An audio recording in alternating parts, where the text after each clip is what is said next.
Gala okuwanyiriza ku select Eyenjawulo yakawongezi ko olunaku olwaleero era nga nkwebaza emirimu gyonna gy'otuusizzaako engalo olunaku olwaleero. Amannya Maria Dana Namiro ng'era kekadde kennyini eddakiika ziri 14 ezibulayo okuwera essaawa emu eyakawongezi ko olunaku olwaleero. Ez'ennaku z'omwezi ziri 27 omwezi gwa 7 omwaka 2021 omwaka tugutwaliriza era twebaza Mukama tukuba atutuusizza ne wano era nga tutandikiddewo mawulire gaffe ag'olunaku olwaleero nga omukulembeze w'eggwanga asuubirwa okwogerako eri eggwanga. Abannansi bavuddeyo ne bamusaba nti abate oluvannyuma lw'ennaku 42 ezaateekebwawo ez'omuggalo okuggwako basobole okuba nga bakakkalabya emirimu gyabwe kubanga batuuse okuba nga bafiira mu mayumba gaabwe. Naye emboozi katugirabe.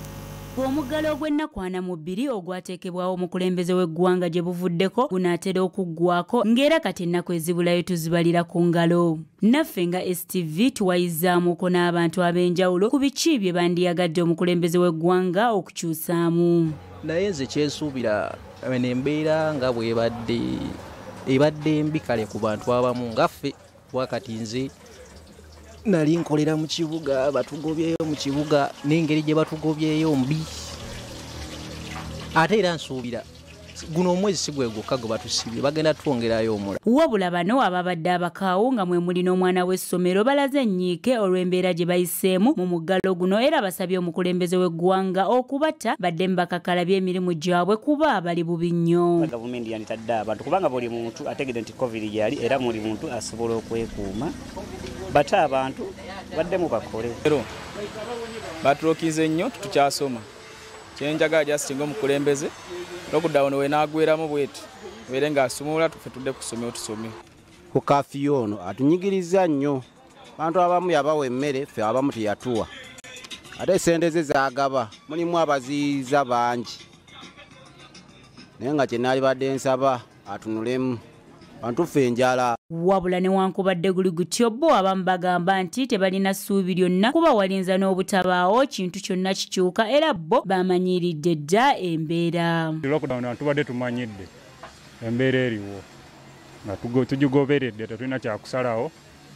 Kikye tusuubira ng'ewedde tewalinnyera kyanjawulo okusinziira ku byaliwo emabega nga abantu bali bakola. Tera bajja tuwummuzaamu omwezi gumu baddemu batusibe. Kinajjukirwa nti guno omulundi gwakubiri ng'eggwanga Uganda ligenda mu muggalo okuva ekirwadde ki COVID-19 bwe kyazingako eggwanga ng'ennaku z'omwezi 18 omwezi ogwokusatu 2020 wabula ekibuuzo kiri nti gw'olowooza n'embeera enaakoma ddi. Edith Nabagereka, STV Select, Eyenjawulo. Abagereka we balinye okulembooza eyo ate ye nga kaweefube w'okuzza obujja obutonde bw'ensi gavumenti evuddeyo newera abalimi bonna ababadde balimira mu ntobazi naddala abalimi b'omuceere. Bano ge bagambye nti bakukwatibwa singa bagenda mu maaso n'ekikolwa kino era nga bino byogeddwa minisita avunaanyizibwa ku mazzi n'obutonde minisita Beatrice Anywa wali ku Media Center mu Kampala. Doreen Josephine Nachiwala yabaddeyo tukuŋŋanyiza emboozi eno.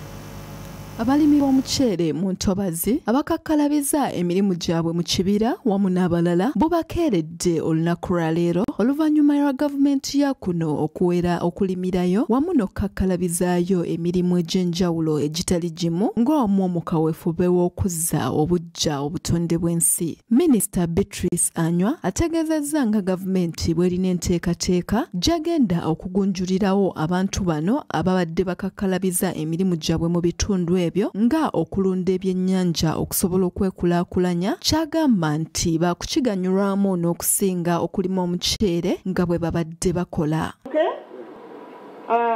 Obwo tujja kubakolerawo enkolagana etasobola kutaataaganya embeera y'entobazi oba oliawo tubateeke mu byokulunda ebyennyanja. Tetulabye nti ate bayinza okuganyulwamu okusinga bwe beeyongera okusimba amayuuni oba oliawo n'omuceere.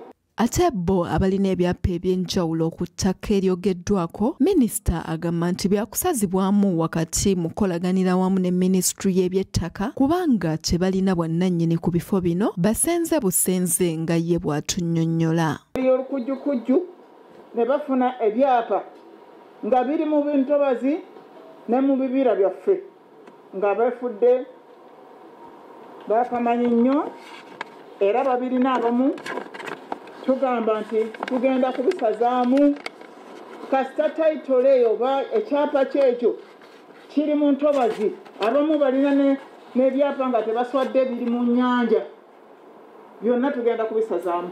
Ate bo abatuuze abawangalira mu bitundu by'omu nsozi, gavumenti eyina enteekateeka ey'okubasomesa ennimi ennungi naddala eyo ey'okulima ku nsozi kiyambeko mu kukendeeza okuyimbulukuka kw'ettaka mu bitundu byabwe. Era akakyaliwo akatonotono tujja kubayamba ennima yaabwe kuba kireese ettaka okuyimbulukuka nnyo ku nsozi nti ennima abantu bafe abali eyo gye balima si ntuufu. N'olwekyo tugenda nga ne minisita wa agriculture tulabe nti ennime n'emiti okugisimbako yiyambe okukwatiriza ettaka tugenda kukiteeka mu nkola. Minisita asinzidde wano n'awera enkozesa y'obuveera mu ggwanga wakati mu kusaba bannayuganda naddala ab'amaduuka mu butale wamu ne supermarket ko n'abalala okukomya okuteera abantu mu buveera kibayambeko okuzza obuggya obutonde bw'ensi.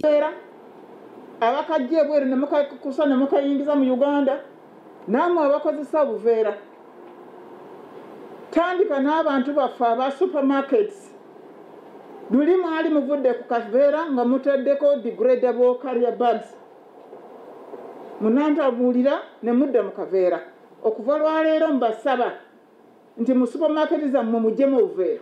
Ate bo abalina amakolero mu bitundu by'omu ntobazi wateereddwawo amateeka ge bateekeddwa okugoberera okusobola okulaba nga batumbula obutonde bw'ensi wabula nga bo abateekateeka okuzimba amakolero amapya mu ntobazi tebakyakkirizibwa nga minisita bw'atunnyonnyola. Kuzimba amakolero mu ntobazi kiweereddwa okuva leero tetujja kuddayo kuwulira nti waliwo aweereddwa license wadde nema bonna nzize nabo ba technical team bange wano asangibwa nga akikoze wetuvunaana.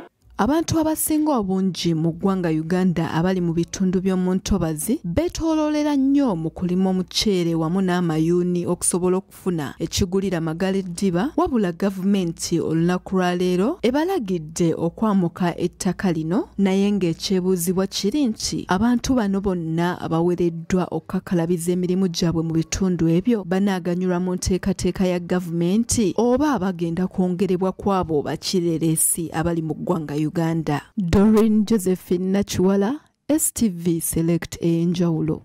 Zeyo yennyini kwe tujje ekibuuzo kyaffe ekigamba nti olowooza gavumenti ekoze etya okukuuma obutonde bw'ensi. Ngenda kusaba ogende ku mutimbagano gwaffe ogwa Facebook ogwa STV Uganda olekeko endowooza yo era mu kitundu kyaffe ekyokubiri tujja kuba tusoma endowooza yo nti gwe kiki olowooza gavumenti kye yandikoze okubanga ekuuma obutonde bw'ensi okubanga tebutaataganyizibwa oba okubanga bukyuka mu ngeri yonna. Bwe tuyongerayo mawulire gaffe ye minisita omubeezi ow'ebyobuvubi Honorable Adoha Helen yanyigidde mu nsonga z'okugala omwalo gw'ekigunga Makusa ku kyalo Ndeese mu ggombolola ya Division A mu munisipaali y'Entebbe. Naye emboozi katugirabe mu bujjuvu nga Trevor agituwa. Minisita Adoha Helen awerekeddwako akulira eggye lya Fisheries Protection Unit Lieutenant Colonel Chirya Kaija nga n'abakulembeze b'ekitundu kino ku mitendera egy'enjawulo babaddewo. Bano basoose mu kafubo mwe batwalidde endowooza z'abakulembeze b'omwalo bakkansala ne bassentebe okuviira ddala ku kakiiko k'ekyalo okutuuka ku ggombolola. Seeno omusana gwa gukyokeza kifo n'ebbugumu ne kifa. Kakati ffe twatusoma amateeka ga fisheries ntulabanga batugamba ekyennyanja kirina okubeerako bakiyita na balaafu tuteekeko ice naye abasirikale bakusanga n'ebyennyanja nga biriko ice nga byonna batwala ebyo nga babalina okubitwala kati bibiri era tulinga basibe wano. Sebo mbadde nkusaba gavumenti erina obuyinza buyitirivu nnyo okukwata amenya amateeka nassa mu nkola amateeka. Oluvannyuma batuuzizza olukiiko n'abavubi wamu n'abatuuze era nga mu lukiiko luno mwe bategeerezza abatuuze emitendera gye balina okugoberera okusobola okuddamu okukola. The fishermen, because we realized that there were a lot of criminals in this landing site, ungazetted landing site.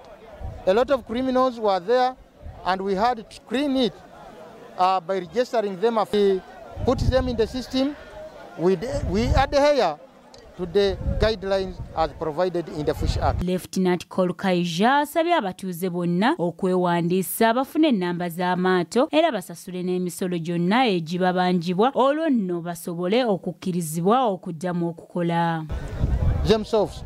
So this committee is going to, we are providing it with guidelines to register or to extract all the details about fishermen, and then after getting it, they will ensure that fishermen or boats that which qualify, they produce the documents that are required. Minister Dowa asabye abavubi okujjumbira okwewandiisa kuno kubanga kijja kubayambako okuganyulwa mu nteekateeka za gavumenti era asabye abavubi n'abasuubuzi ku mwalo guno okwekolamu ebibiina eby'okutereka ensimbi. The landing site is not gazetted. Most of you registered under some landing sites. I want you to use those forms for registration that you are starting today. By Friday, the majority of you will be in the lake. Wabula ebisaliddwawo abakulu tebisanyusizza abavubi n'abatuuze b'ekitundu kino era basabye gavumenti ebayambe ekkirize baddemu okukola basobole okusasula emisolo n'okufuna ekyokulya ate abandi basabye bongerweyo akaseera basobole okutereeza ebisaanyizo. Okutwennyamiza kubanga babeera bannaffe babiri basatu bakola ensobi lwaki ate ffenna ssebo oyagala okulowooza ntwagala kubatta oleese okutya kuba kati kitegeeza embeera egatandika yakubeera namumwa ga kwesasuza eri bano abantu abatalina musango ne zino layisinsi zanguweko era senga kisoboka ne ku Lwokutaano ndaba luli wala mutuyambe mwongere mukikubaganyeko ebirowoozo awo ereke kubeera oda ndiyo oda. Wabula Lieutenant Kolkaija akalambidde n'agaana okukyusa mu nsalawo ye era n'akakasa nti si baakuttira ku liiso ku muntu yenna aneetantala n'adda ku nnyanja nga tafunye ebisaanyizo byonna. Ezo tulabye ntubadde tukola nsobi. Ensobi zaffe tugenda zigolola. Twogere olulimi lwe mutegeera. Lotujja kubeera ku mazzi olulimi lwa ku mazzi. Edith Nabagereka ne Trevor Lutalo kura STV Select Eyenjawulo. Lutalo we balinyo kuremboze eyo ate bo abatuuze batabukidde yaliko kansala ku district mu gombola ye Nakisunga mu district ye Mukono oluvanyuma lw'okumala ebbanga nga yeeguza ettaka ly'abamulekwasako ne bannamandu b'omu kitundu kino n'emboozi eno Kaddu Derek yagikuŋŋaanyiza mu bujjufu katugirabe. Okusinziira ku bantu mu lukiiko bategeezezza nga mwami Mubiru Stanley we yawandiikira LC1 eyeseeta Nazigo ebbaluwa eraga nti yazzaayo ebintu by'abamulekwa mu mwaka gwa 2017 mu mwezi ogwa January ng'ennaku z'omwezi lumu kyokka mu kunyumyamu ne mutabani wa Mubiru Ronald Nyombi yaleeta endagaano eraga nga abaana we baamuguza mu mwaka gwa 2016 ogw'e11 ng'ennaku z'omwezi 8. Endagaano egamba ebintu bikomyawo 2017 abaana batunze 2016 kati nze kyemaliriza ngamba mu meeting eno Nyombi tetumumanyi.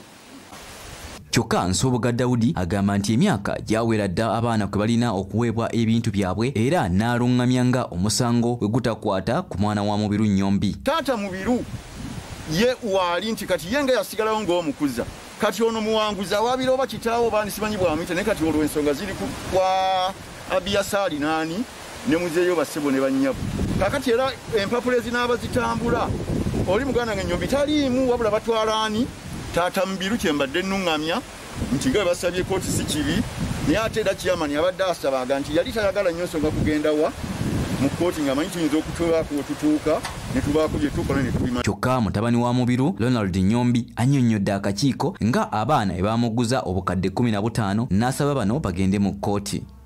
Tewali kibeetagisa tugende mu mateeka amateeka gakole ne bwe twogera ebintu ebyokuwaayiriza n'okukonjera titaata wange yali mulalu nga si mulundi gumu gwe yajja ewasengana biwemba bali nga bayagala ssente omulalu andayagala sente omulalu akola embaga. Okusinziira ku musumba alabirira abaana bano Pastor Muwanguzi Jennifer Kwagala annyonnyodde engeri Nnyombi ne kitaawe gye baakozesaamu olukujjukujju ne batunda ng'amaze okuteeka omukono ku ndagaano nga bakozesa Muwanguzi ne mwannyina abaali abalalu mu kiseera ekyo era n'empapula z'ebutabika bano nga bazirina. N'akwata bano abaana abalalu ababiri oli Nakkazi none yakavebu none ali ku ddagala n'abagamba nti munguze ng'endagaano ne LC talinaako mukono nga tewaliwo na muntu mulala okujjako abaana abawala ababiri n'abalala abategeerategeeramu ababiri. Omugenzi Balamaze Disali yaleka abaana bana naye omu yeyekkiranya ne mukulu waabwe abasatu bawakanya bino nga kuyika 13 eziteeberezebwa okubeera nga ze zaabalekebwa mukulu waabwe yabagulirako akabanja ka kitundutundu kyayika era nga embeera eno bano bagiganye ne bagamba nti bakwongerayo ensonga mu kkooti. Kitange yafa akati mwali mwagala nkireke wano bakibbe n'enzimbako wali nga nkikuuma. Esamazima nkusaba ekintu kiri eki kimu sagala tudde nti kubanga abantu tusisenkana n'ensozi tezisisenkana. Derek Kadu, Arafati Musoke, STV Select Eyenjawulo. Mu lugero lwa leero bwe bambuulira saatuula nga lwali lwa mugagga. Amakulu g'olugero luno ennyimba z'abagagga zituukibwamu abantu abagenda okufunamu obufunyi ebintu oba okulya oba okunywa. Bye bibadde ku sayidi y'emukono bingi bye tukyabaleetera ate ebirigwa mu ggwanga lyattu Uganda naye ngenda kusaba obumulemuko katono n'oluvannyuma nkuwe ebyo ebirala. Bwe tukomawo abakadde bafunye akamwenyumwenyu ku matama oluvannyuma lw'okudduukirirwa mu muggalo guno n'ebyokukozesa. Kwongera okwanyiriza ku Select Eyenjawulo era nga kino kye kitundu kyaffe ekyokubiri.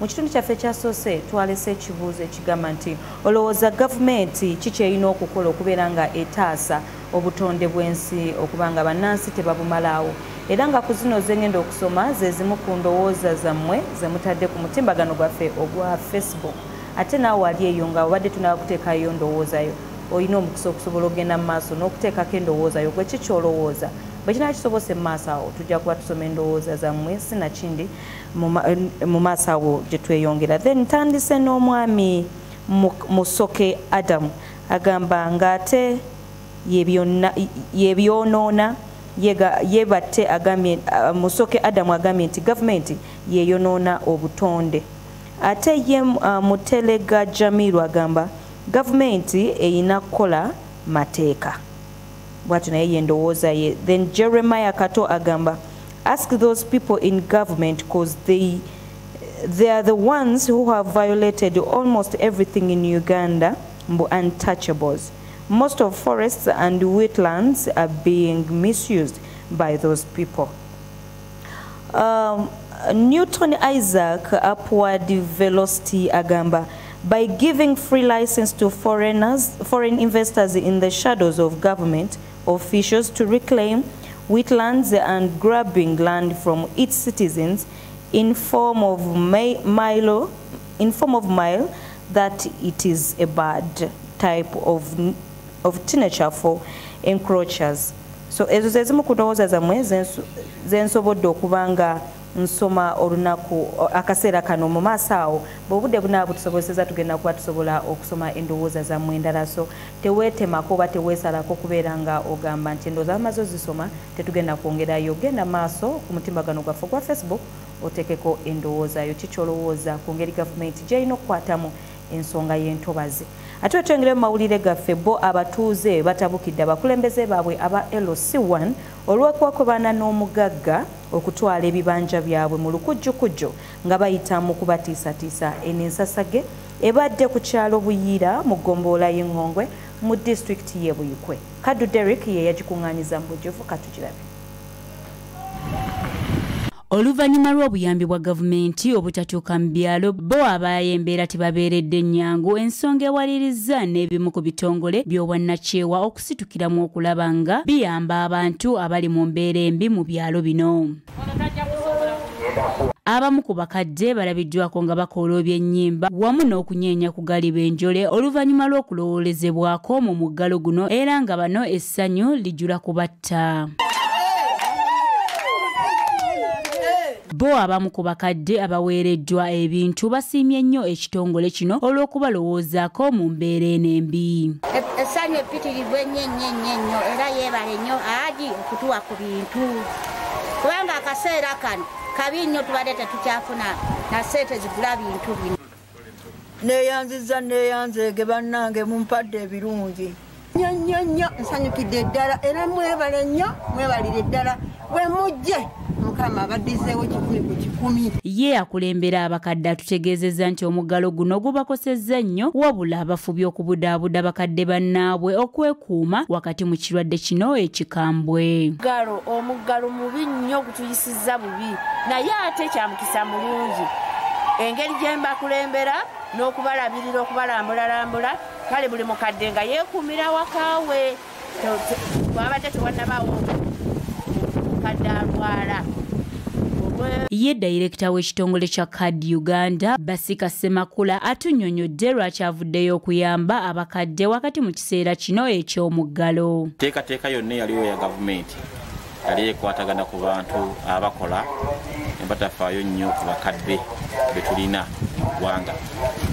Kati naffe akatundu tuno kano ke twakwatakwata ne bannange benkola nabo board member ne tugamba tugende tuwe abakadde abo boolayo abasinga bonna bali ku madagala. Abamu ku bakulembeze bakubidde gavumenti omulanga wakati mu muggalo guno erowooza ennyo ku baana b'amasomero abali ewaka nga babawa ebyokusoma anti bangi boonoonese nnyo olw'obutaba nabyakola. Gavumenti bannange abaana baffe tetumanyi batudde nnyo naddala abaana ab'obulenzi ate bo tebafunye nnyo kuyambibwa naye ebintu byaffe byetukola twongeremu amaanyi naddala enkozesebwa abaana ffe abali awaka bwekibangisa tekinatuuka kidda okudda mu ssomero batusindikira ebintu bye banaasomanga naddala mu budde buno nga bakyali awaka. Edith Nabagereka, STV Select, Eyenjawulo. Emboozi eyo sinza kubanga nsukkako wano olunaku lwaleero ffe tubaddewo era nga mbagaliza ekiro ekirungi Katonda takumira mpeera wa Ibrahimu Isaaka ne Yakubo abayiira omukisa ekiro kyaleero nga bwe kitabangawo. Tubalekedde Ibaz ne Happy Angel. Musule bulungi, mwelaba.